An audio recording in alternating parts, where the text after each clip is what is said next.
Hi, everyone, and welcome back to the Vixen Voice. Today, our guest, Aletheia Ida, is chatting with us about health and wellness in our home workspaces. So, I don't know about you, but I'm pretty excited for this. In fact, you're going to see things might look different behind me because I'm standing for this episode.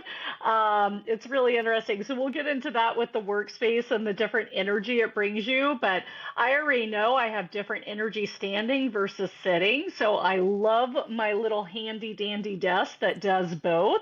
So Alethea will chat about that today. But, I'm really honored to have Alethea with us today. She is an award winning architect. And she's the owner of Aletheia Ida Design and Architecture. And here's what she specializes in. This is really cool. And this is why she's on our show today. Beautiful, healthy, and sustainable homes for high performance female entrepreneurs. So sign me up, Alethea. I'm ready to go. Okay. Super excited. So, Alethea, welcome. So glad to have you. Thank you so much, April. It is such an honor to be here, and I really appreciate the opportunity to have the conversation with you and connect with your audience. Yeah, I've had quite like some interest in learning about entrepreneurship for a long time, Yeah. but I didn't jump into it until just about a year and a half ago. So it is a new journey for me, and I think that's part of the reason I really appreciate what you do and the audience that you work with and learning from you. Yeah, so I don't know if you want me to talk about my Oh, background from there or. thanks. Yeah. You know what I'd love first is to share with the audience, and then I'm going to ask you the question that I ask all guests on their first time here on the Vixen Voice. But I just want to let the audience know, I always think it's fun to share how we know each other because today's world is so different. And I think it takes a lot of courage and bravery to make new friends in this world. And, as with many people who've been on this show, I met Alethea through Instagram, and I think she started following Vixen Gathering or something. But then I started seeing she had these really cool posts about sustainable building materials. And if you hear from me a lot, I have a very big spiritual practice, so I'm very much about like reconnecting with the earth and being close to the earth and grounding. And so I really got fascinated by her blog post. And also I'm like totally, I love aesthetics, I love architecture, I love building. So I just thought it was so cool that she was blending this idea of us getting back to nature, which is a passion of mine as well, with building beautiful spaces. And so I don't even know how we started chatting. I think you liked one of my posts or I liked one of yours, and then we started DMing each other, and then she hopped on a webinar I had. So it's just really cool how you actually form true friendships with people. And that's so cool because I never would have met her. She's in the Catskill Mountains in New York, and here I am in Nashville, Tennessee. So while we want to be careful how much we're on social media because we don't want it to take off over our lives, it is nice to be grateful the tools that we've been given, and the relationships they bring us. So anyway, that's my little spiel. And so, Alethea, that's why I'm so excited to have you here today. I think for you and I, it was just kind of a mutual admiration of our work that brought us together. And then we got to talk further and saw that we had a lot more in common. So I'm super excited to have you. Yeah, thank you so much. No, that's yeah, it's amazing to hear your perspective of it because I for sure was really new to Instagram too, which isn't typical. Like many entrepreneurs who start out, they've probably been on Instagram social media for many years, but I hadn't. Yeah. I was so I was a practicing architect for the kind of first cycle of my career path, from education into practice, and then kind of moved back to academia and then back to practice and back to academia. I did this back and forth, so I feel like I've had Hmm. already behind me a couple of cycles of career lives. But Yes. starting the entrepreneurial journey, the social platforms were so helpful, and especially because I am isolated physically in a kind of rural location in the Catskill Mountains, which is also new to me. I'll talk a little bit about how I ended up here, but I think that these two things combined and kind of having that understanding through COVID, of course, like, and the pandemic, that we have these other ways to connect with people, Hmm. made it so empowering. And just finding your voice on there was what inspired me to follow what you were sharing and learn about your audience and learn about common things. I know you have like very different tiers of audience that you work with. So for me, that's what I love, because it's like, oh, I want to see, yeah, what it can aspire towards, even though I'm just on that starting out phase. But that's, yeah, it's what's been fascinating for me to connect with you in that way. Oh, thank you. I love that. Well, Alethea, I always love when you're a first time guest to ask, we have this amazing woman sitting in front of us, like you do super cool work and, but you and I have not been this versions of ourselves forever. So I love to hear about a pivotal story in your life that you feel really helped maybe carve out or develop who you are today. Yeah, I mean, I think the most obvious and relevant one is the most recent for me in terms Mhm. of a major pivot. So, as I had mentioned, after being a practicing architect for, I think initially it was about 10 years, and that was Mhm. in New York City primarily. And then I relocated to Arizona to return to school because, April, as you mentioned, one of the things that I was so passionate about from an early stage in my architecture career was the connection to nature, the Mhm. idea that we can build in a different way with different materials that don't impact our environment negatively, and that also help us just as humans function more Yeah. spiritually, more in sync with our natural biorhythm, and all these things that, Mhm.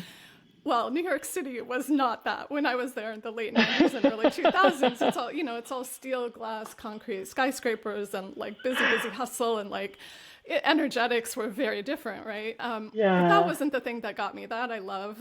But yeah, the thing that kind of got me was, I don't know, a little bit of like frustration with some like business economics in the development pro formas and the decisions that were being made that could have been much more sustainable or environmental friendly or more beneficial for the humans living and working in these Yeah. buildings. So that's where I said, I need to figure out more about this. And that took me back to school and back to get my master's degree in design and energy conservation in architecture. Mhm. And through that, which took me to Southern Arizona, where I had never really been before. I had been to a cousin's wedding probably like a few years before that, but that was just a very brief visit. But the Sonoran Desert in southern Arizona is like landing on a different planet, especially when you're coming from New York City. So it was a completely different environment, the dark sky, the ability to see all the stars at night, the sounds of the desert, the smells of the desert, there's this kind of petrichor of creosote from the plants after it rains, and it was just a very different experience. And Yeah. so kind of in this second timing of revisiting architecture in this different place and this different natural setting, and learning more depth about the principles that I was really curious Mhm. about. That took me into a different realm of practice coming out of that. So I was again, after 2 years of the master's, returned to practice in Arizona with residential architecture. There was adaptive reuse of old industrial buildings into, higher end condominiums. There was historic barrio districts and neighborhoods where we were doing single family home construction with really Wow. unique sustainable materials that provide high insulation value for the desert to help keep the home cool, and different models of building in terms of the urban form, because in the barrio districts, you're dealing with what we call zero lot line construction. Mhm. So you don't have a lot of space on your lot. You're actually right up against the sidewalk and right up against house by house. But you can create these really wonderful internalized outdoor spaces and courtyards kind of within Oh, I love in it. structures and behind. And then those become these really beautiful and precious places that you can integrate water and light and air that kind of fill the home in a different way. It's like this introverted Yeah. version of design and other what we call there's certain like accreditations in architecture for sustainable homes, like the LEED program is a big one by the U.S. Green Hmm. Building Council in the U.S. And so I was working on some projects for that were a little more commercial and things like that. But yeah, at that point, because I did my master's at the University of Arizona School of Architecture, there were a couple of professors that were interested in getting me back to work with them. And so I ended up kind of returning to do some work with a nonprofit outreach arm Hmm. of the university. And it was looking at statewide across different small towns and kind of forgotten places of the state of Hmm. Arizona, looking at their housing conditions and kind of doing housing assessment and strategic plans for Wow. those communities. And that was very revealing to me, things I'd never really seen.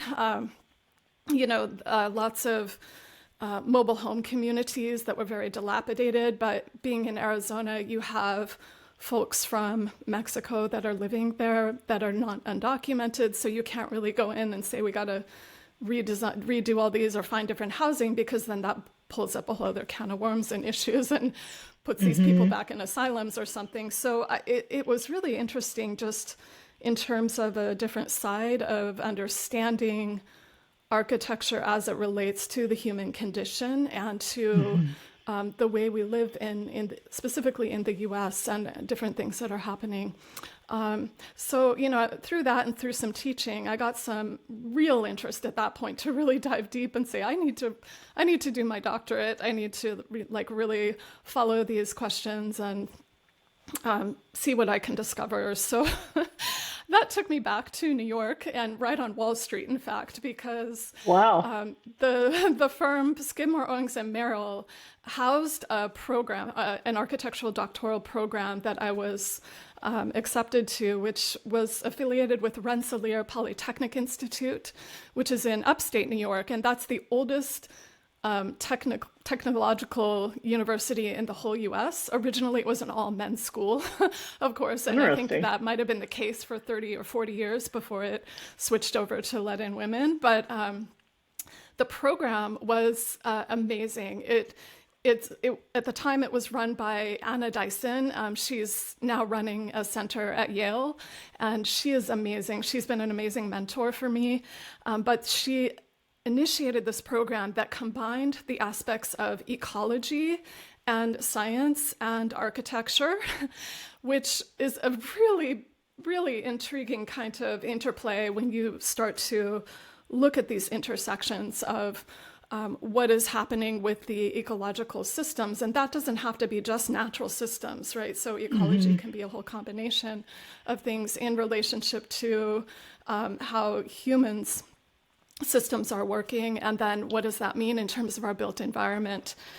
So in any case, through this doctorate, ultimately, I did accept a job back at the University of Arizona. That was in part because my parents kind of wanted to retire down there. So I had a couple of other offers that I was interested in, but it was kind of the family thing. I was like, yeah, I'll go back there so that they can settle there and I can be close to them again, because they had been, living in Oregon, Portland, Oregon, for many, many years.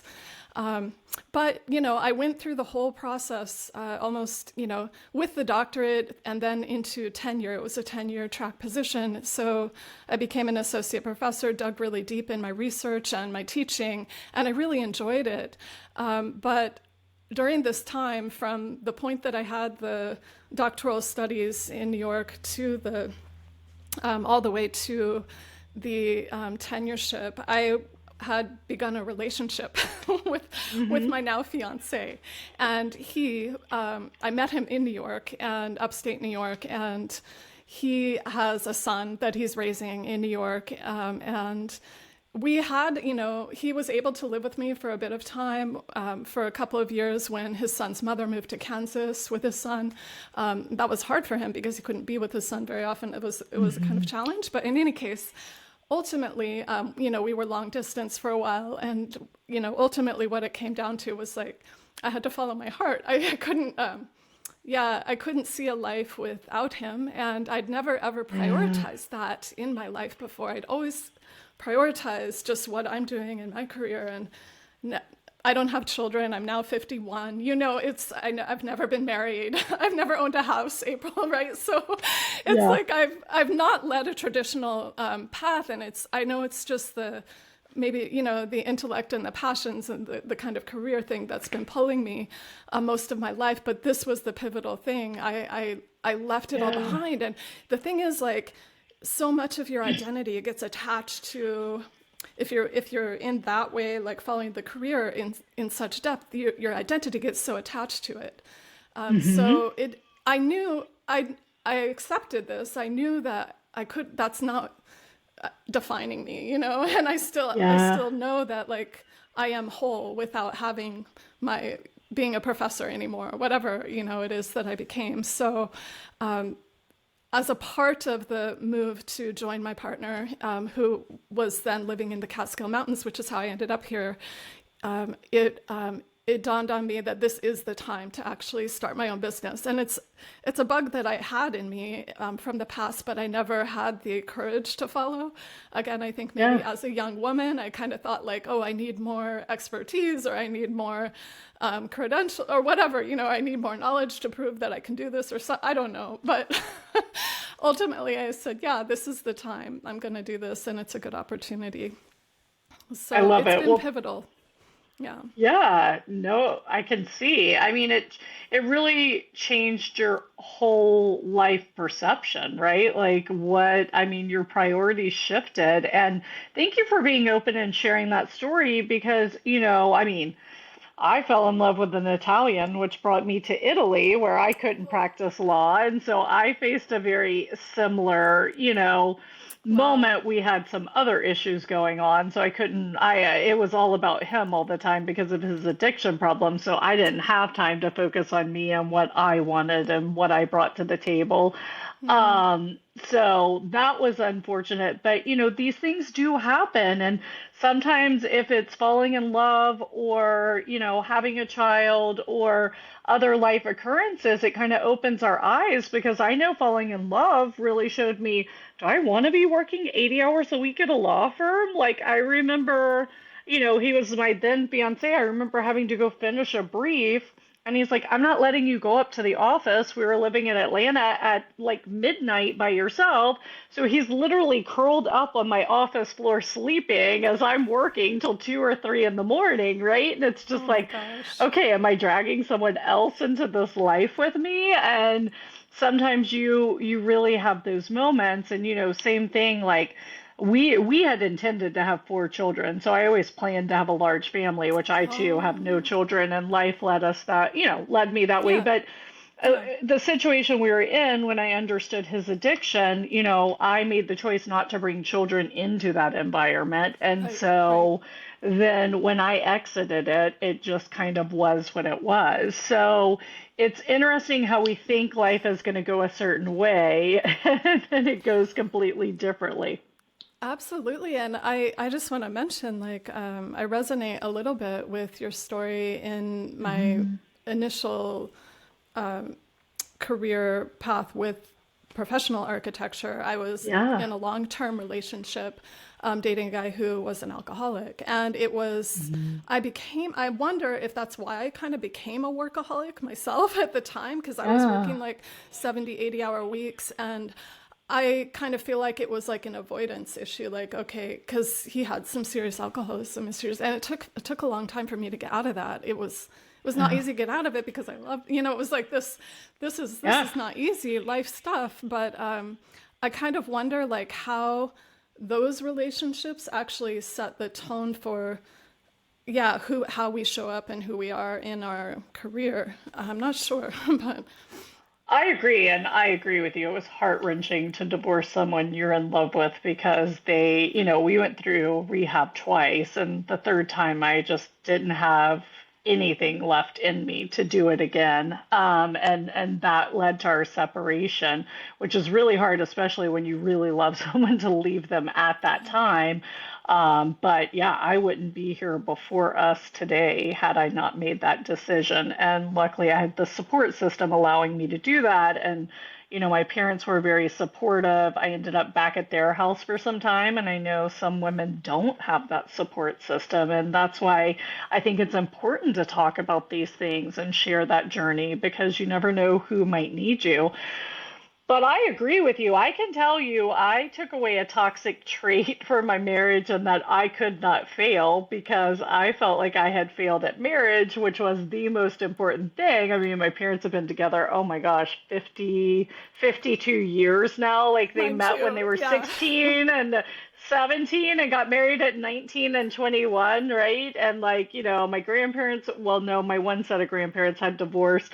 But I mean, especially growing up in the deep South, like marriage and family is so important. And I mean, other areas too. And I just kind of felt like, okay, my life partner is the most important decision I'm going to make in my life.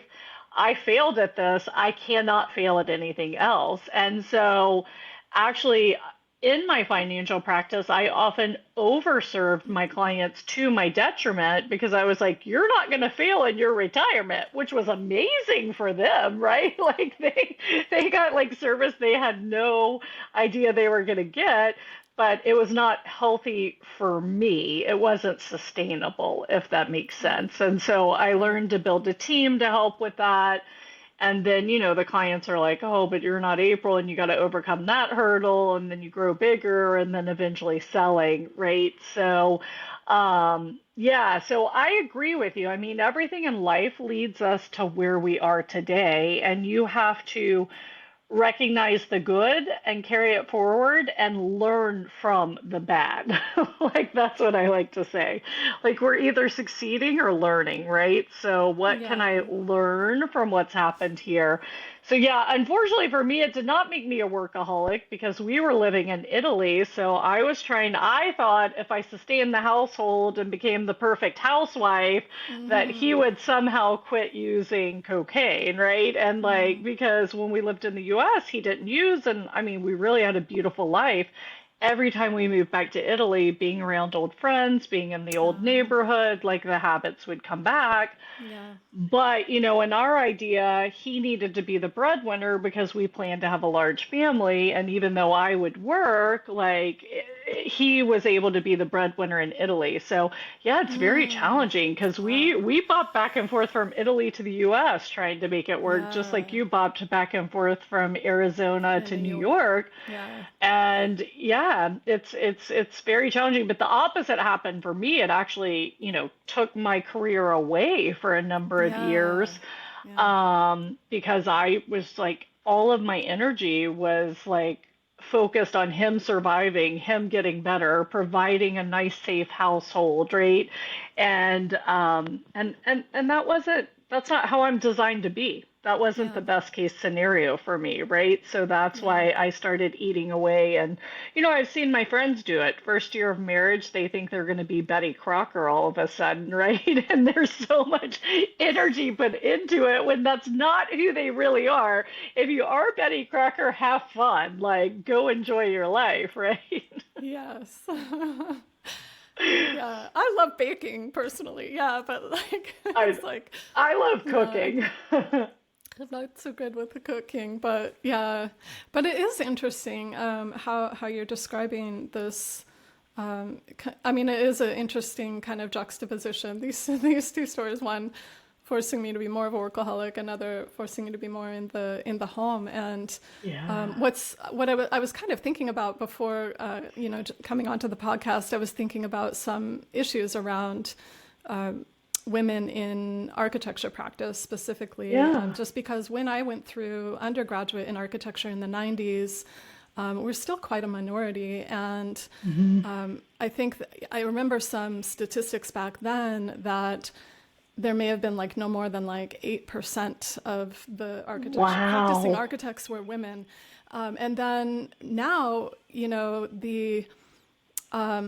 the number, a couple of years ago when I was still a professor, I know through the American Collegiate Schools of Architecture stats that the number of women in architecture school actually exceeds the number of men now in the US. It's like 52% compared to 48%. But in practice, I looked at the American Yeah. Institute of Architects annual report. They come out with an annual report which includes demographics, statistics, and it's not comprehensive because the AIA is a membership community, so it really reflects the memberships. But the number of practicing architects in the US of women was still below 30%. It's like 28%. What that means to me, it's like any of these professions, law, medical, Finance. engineering, finance, any of these professions that are so high demand on your time, women, Hmm. there's still the family dynamic in the US where Hmm. the women is going to be at home with the children and raising, or it's just too many hours to also keep up with that kind of career. So it's just interesting to see, like, okay, in school, they're actually above, and the number of graduating more women Yeah. than men. But in practice, it's not the case. But yeah, it's interesting. Well, that's interesting because I think actually it just needs to be reframed, the expectations, because in the financial industry, 12 years ago, women made up 30% of financial advisors. Today, they make up 30%.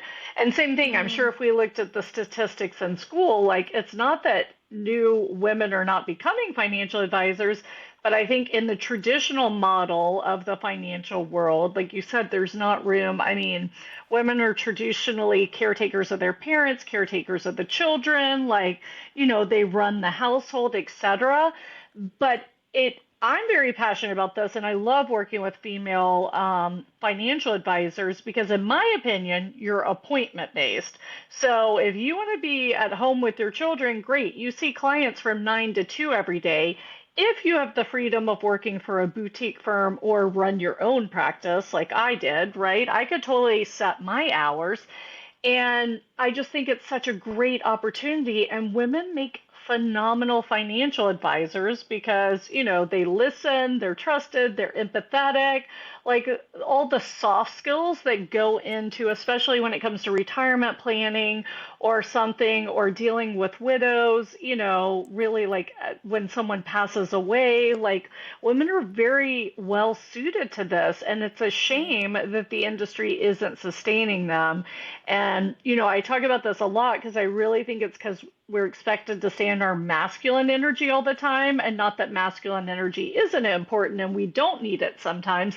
But if we're never able to go into our feminine essence, our feminine energy, which is our superpower, then I feel the burnout level is going to be a lot higher. So it's not just family demands, but I think women are actually burning out because they have to operate in a manner that doesn't recharge their batteries. Absolutely. Could not be more well said. That is, and what that means is these industries or practices need to be restructured kind of fundamentally. You just gave Hmm. me an amazing idea for entrepreneurship. I was thinking, Yay. oh, start basically like a network that allows different women architects to do on-demand Yeah. services on their schedule as they need it, right? But like Yes. create that as a network. Like that would be so amazing. Like if I was a young woman with a family or whatever, like, or I wanted to travel or whatever, I knew that I could get work when I need it and just, yeah, tap into Yeah, I that. love But that. Well, talk to me. We'll work on it. okay. I love that. I love that. Awesome. Yeah, so, that kind of leads us to, in that idea, or even talking about women designing their own schedule, same thing with designing our workspace, right? Like, I mean, I was lucky I owned my company, so I controlled what my workspace looked like. But, I had, and I'm not saying this is totally wellness, my office was designed for productivity and happiness. So, I had Nice. a large space. I had my desk that I rarely sat at, because I had a table I worked at and met clients at. And then I had like a sofa and chairs that I would meet with my team. I called it the happy spot because it had colorful artwork and stuff. So I was able to design different stations in my office, even though I went into the office. And also, I designed my appointments with my clients where I was sitting for part and standing and writing on the board for part because I like to move around. So I think inherently I've kind of always designed that way. Not everyone has that luxury, I understand, but many of us are working from home today. So let's kind of dig into like, wellness, happiness, all these things when it comes to the home workspace. And actually, before we do that, Alethea, this came back to me, so it was really important. I love when you were talking about architecture to benefit the humans, right? Because through my spiritual practice and understanding energy and our biorhythms, etc., I understood how bad metal and glass is for the human body. And if Right. you look around, we're surrounded by metal and glass. That's why I was very attracted to the work you do with the sustainable materials. And I think sometimes people turn their head on this because, if we talk about climate change or some other topics, it can be very oh, what do you call it? Like people are in extremes, right? So they think Yeah. this or this, and in my opinion, both sides have it slightly wrong. Like whichever side of the coin, like usually the truth is in the middle, right? So but I am very passionate about supporting the human body, supporting human endeavors, supporting human emotions. And, for me, we all have different beliefs, but I believe I'm a child of God, and I believe as a child of God, I am God's greatest creation, as is every other human on earth, right? And so if we're violating this through what we're living in and how we're building things and how we're functioning cities, like that's pretty bad, right? So Yeah. I would love to see a return to natural architecture and having more green space and different things. I just feel like people's happiness would go through the roof. I mean, don't you think? Like the emotions, because emotions are chemical reactions, right? So if we're Yes. upsetting our bodies, of course you're in a bad mood all the time. Yeah, absolutely. I have a lot to say on this subject, and I don't know how much time we have, but the the opportunity that I had while I was at the University of Arizona as a professor, I Hmm. was affiliated with the Andrew Weil Center for Integrative Medicine, and Mm. I worked closely with the research director, Dr. Esther Sternberg, who established the basically the Center for Place and Well-being, which kind of was tying into exactly these topics that you are referring to. And being housed in the Center for Integrative Medicine, it meant that we're looking at things much more holistically.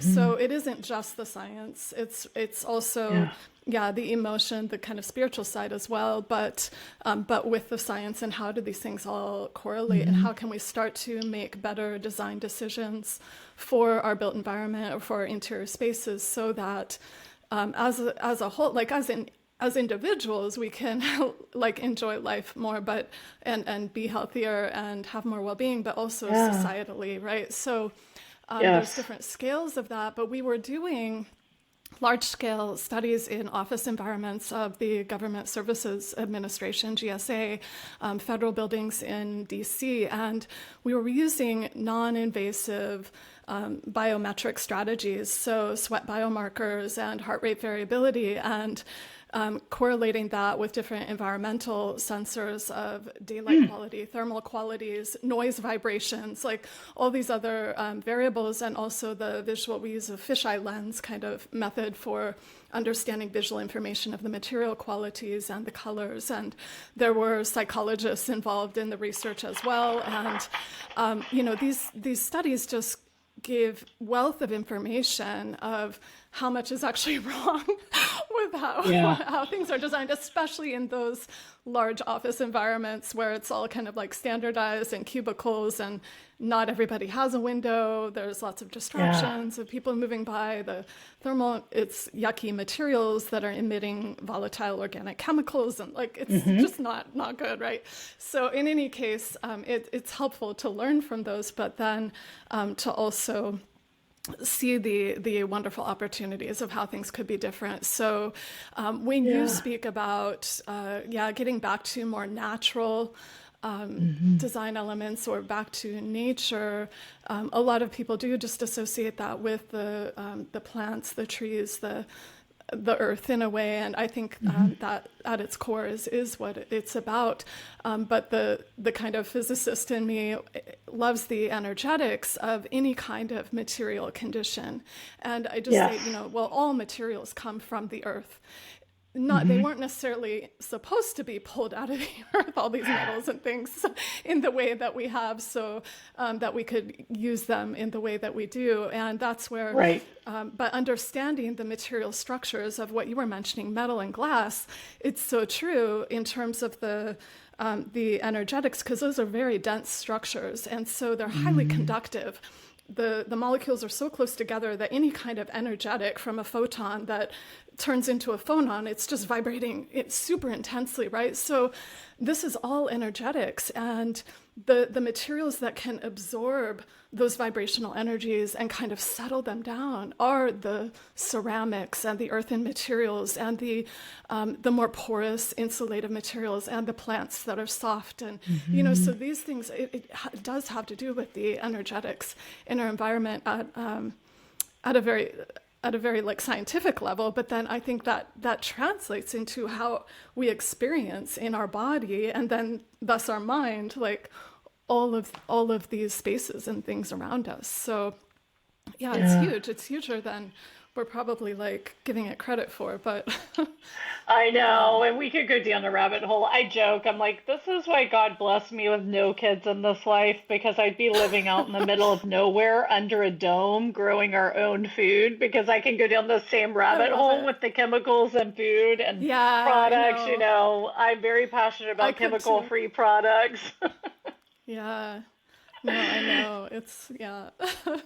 So I'll bring us But back to the workplace, but it's so funny. I want to share you inspired me because the other day I was watering my plants and my intuition told me to bring a plant into the office and I didn't. So you mentioning plants, like don't be surprised if in future episodes you see a nice yeah. lovely plant behind me, or it might be right here on the desk where you can't see. But yeah, I definitely need some plants because now I'm down. I'm not in the basement. I have a split level, so I'm like kind of at street Okay. level, slightly below. And so I'm a little afraid because I had to put sound barriers in the window for the podcast, so I don't have natural light coming in. So I'm a little concerned about how it's going to affect me. So I may just be recording down here and actually working in a different room. So let's dig in. Let's talk about workspace and how it affects Well, us, right? yeah, you should consider an insulated translucent panel for your sound Okay. barrier. So then you could still have diffuse daylight coming into your workspace. You wouldn't have the view out, it might be a little obfuscated, but you would still have the natural daylight effect, and I the love sound it. barrier. Yeah, so yeah, I think there's so many layers with the home workspace. The way I like to think about it is kind of in five group categories.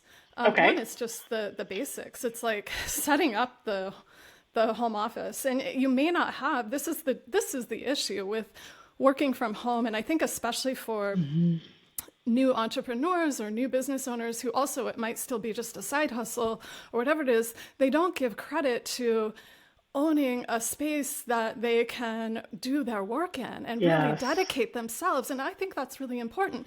Oftentimes, because I've experienced this too, it's like, oh yeah, I'm going to try to do that like side hustle thing. So let me just work at the kitchen table and get my work done.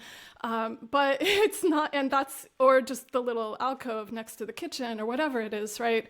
But not giving it full credit. And I think that's, it's fine for a little while if you're just trying to like make do. But I think at some point you have to really give yourself, it's kind of honoring yourself with a proper space to do your work if the work is important to you. And that means getting a proper desk, getting the chair, so getting some ergonomics, which relates to our physical body. Everybody's body is different, so your physical movements, your kinesthetic movements, like you said, you have all these different zones to position yourself for different activities. Yep. That is amazing. That is so foundational to staying physically healthy and keeping the mind active in different ways for different tasks. I love that idea of the zoning. And then after the ergonomics, there's the environmental variables, which influence our physiology.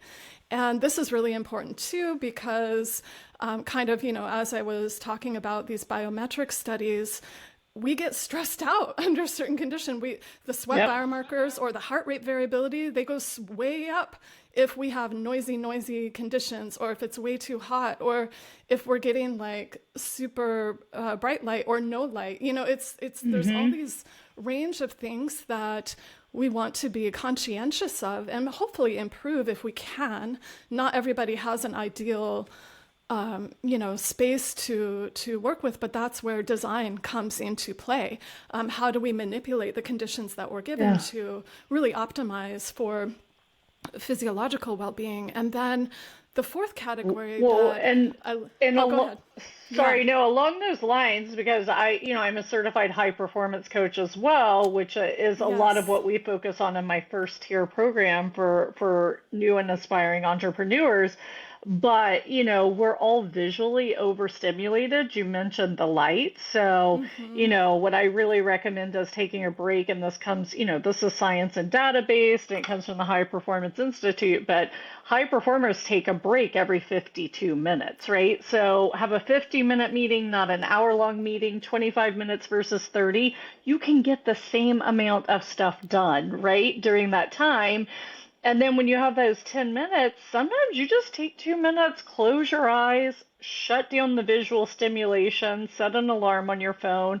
Like closing your eyes for 2 minutes can boost your energy so much. And so I love you're talking about design, but there are also habits you can input to your work day that really help you boost. So I love this. But most people don't think about the visual stimulation because all of our screens these days, and this is why a lot of people are burning out. They're not actually working more time, but they're working more time on a screen, and it's leading to burnout. I mean, I can sense it myself at times, and it's like, no, I need to just go close my eyes, meditate, be in a quiet space. And absolutely, I couldn't agree more. And that is the fifth category that I touch on. It's the rituals, and how do we design elements within the space to give us cues for these rituals. So I like to think of, just natural and passive ways where, like, maybe the shadows moving across the wall being cast through the leaves of the plant are kind of indicative of the time of day and giving us a cue like, oh yeah, now I need to take a break. It's 3 p.m. Or, different ways. There's I do love the kind of Pomodoro method of the 25-minute, 50-minute time frame tasks. But there's another layer that I've been starting to look into, which relates to it ties in with our circadian rhythm, which is on the 24-hour cycle, but it's called the ultradian rhythm. And this is a 90 and a 120-minute cycle. Yes. And these are actually energy. It relates to how our energy flows in terms of like our ability to focus and our ability to, it ties in, all the research isn't there yet for the connection to when you're sleeping at night and you have the RMI sleep, the rapid eye movement sleep, REM sleep, right? It ties in with those cycles somehow, but it's when we're awake. Yeah. So I think it'll be interesting to learn a little bit more about the ultradian rhythm and see how that might connect with performance. And do we need? Because I find when I take a nap, I need naps, and it tends to be 90 minutes. And I'm like, okay, 90-minute nap. And I wake back up and I'm totally refreshed. And I'm like, oh, that's the ultradian rhythm. It's a 90-minute cycle. Yes. It's just my body just naturally knows that it needs that. So I didn't know the name of it, but I agree with you because I was trained so for focus activities to do 90 minutes. That if you could focus for 90 minutes every morning on like one project or one task, you will be light years ahead of your competition. In fact, research shows that most CEOs, it's ridiculous that it's less than 90 minutes, it's less than 60 minutes, how much time they have to actually focus during a day, right? And Right. so if you just did a 90-minute jam session, Darren Hardy teaches, and at first you can't do it because we're not used to it. So maybe you start 30 minutes, you build to 60, you build to 90. But if you can do this totally uninterrupted 90-minute session, you can get amazing work done. I'm gonna have to try, you said 90 and 120, and then Yeah. I was working, so I toyed with going from 8 hours to 9 hours of sleep because high performance recommends Yeah. 8 to 9.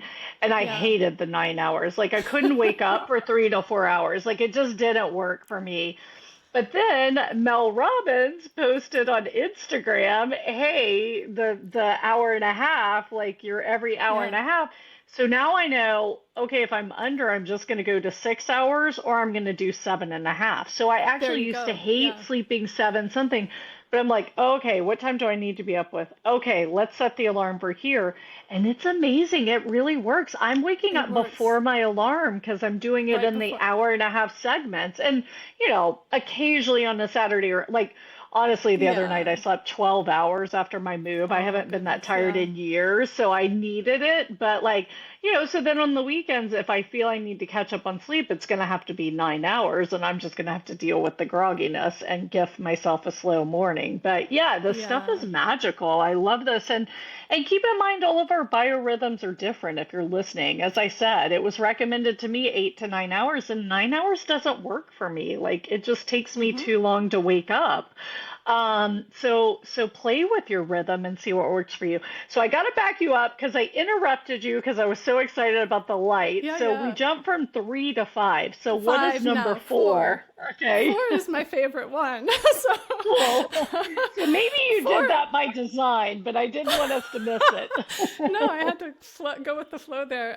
Four is the aesthetics of your workspace. Yes. This ties into your psychology and your workday Hmm. psychology.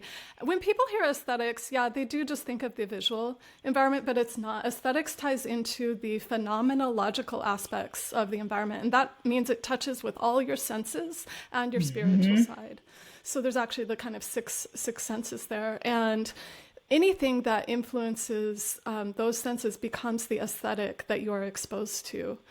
So Yeah. you have control over your aesthetics here as much as you can through design. And there's different psychologies for different people in terms of what they need to perform well, or what they like. Hmm. Some people are much more anxious and have high anxiety levels, Hmm. depending upon the nature of the work. Or some people just can't get going. They're like, I'm just in my head, or I'm just, they need something environmentally maybe to help, like counteract Stimulate. that stimulate their workday psychology, or a combination of these, right? In Yeah.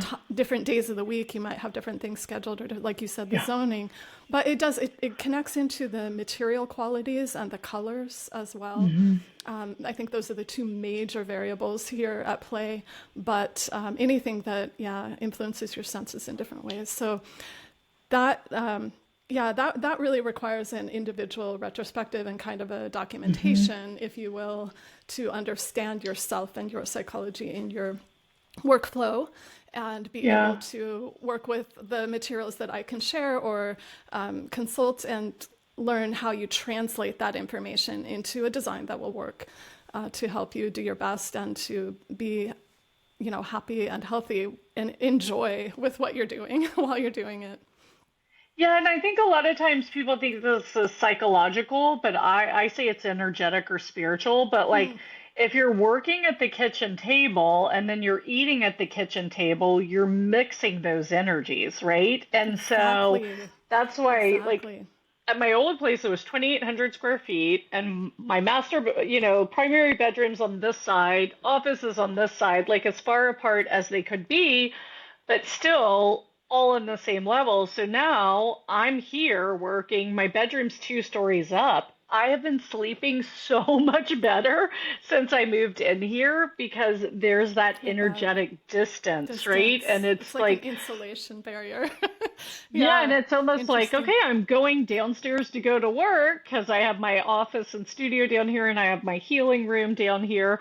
But then when I'm done, okay, I'm going up to go home. So it's almost like, that commute back and forth. You can Yeah, psychologically or energetically give yourself. And honestly, I coached a lot of my clients through this when people started working at home. I had one client who's like, oh my gosh, you're right. I stay in my masculine energy because right on the other side of my office, which was the guest bedroom, is my family. So I wrap up, run out of here, like throw dinner together, like suddenly become mom and wife. And I'm still in go mode. And I was like, okay, I see something behind you. What is that? And it's a balcony. So we actually designed a ritual where she would like light a candle, make a cup of tea, and go sit on the balcony at the end of the workday. Or she did yoga, so sometimes she'd do some yoga moves. So that helped her get back to her yes. feminine energy before she walked through that door. So what is this like grace of transition that you can give yourself to separate like the home life from the work life? Because it's become too jumbled. And I think, that's why we all feel like we're on this roller coaster all the time. Absolutely. And I could, I think that's been one of the major challenges for me personally, where I live now Yeah. with my fiance. It's an open kind of living situation. I don't have a separate home office. So, and I know a lot of people deal with these situations. And I think Yep. especially young business owners and young entrepreneurs who are starting out on that journey, they could be in a situation where they have roommates or they don't have their own space, and there's a Mhm. lot of distraction, and it's more challenging to figure that out than if you have the space for it and you can kind of give these dedicated spaces. Then you can really get that psychological, spiritual, and like energetic benefit of zoning. But these transition times where we need to focus Mhm. on a different task, or for Yeah. me, because I'm in this open living, I'm like, oh, I need to go do the dishes. I need to like cook. So this stuff just kind of gets It's an filtered in. energy leak. Basically, you're Yes, leaking your yes, energy all day long yes. because your energy is going over there instead of staying at the task at hand. Yeah, I get it. So I'm doing a very simple and affordable fix for myself because this is an Airbnb that we rent. So I Yeah, can't do too much, but I'm just getting a shoji, a Japanese folding screen, and going to, love it. also use that for because it's so lightweight. I can also it's like kind of modular. I can put different panels on it, like acoustic felt panels that might be the color that ties in with my branding that I could put behind me at times, So just this one thing that could be multifunctional for Hmm. different things I need to do. I need to film content now, move it behind me. I need to be not seeing my kitchen sink and my counter, put it on the side of me, or Yeah. not have somebody walking by or distractions. So there are, again, like, it depends on the situations and the individual conditions, but there are design conditions that we can do. And I think those with family members and children at home. I know a lot of businesswomen work with children at home part of the day. Hmm. So that yeah, that is a variable that I'm not personally familiar with, but given the scenarios and the conditions, like probably having zones, for your kids Hmm. to play, and like have some different maybe devices that connect in to hear them if you need to, but not allow for visual distraction, or, it depends Yeah. on the situation. But again, there's many different design elements that we can introduce based on the scenario. No, I love it, and there's usually always a solution. We just like to think there isn't. I had a friend who's a mom, and I'm like, how do you text me back so quickly every time I text you? And she's like, oh, my Apple Watch. And I was like, Oh, okay, that's why I refuse to wear one because I don't want yeah. that constant ding. And she was like, well, the kids, and what if Christine? I go.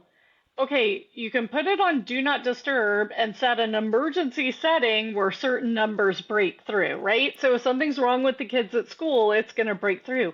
It's just like, Yes. oh, I can?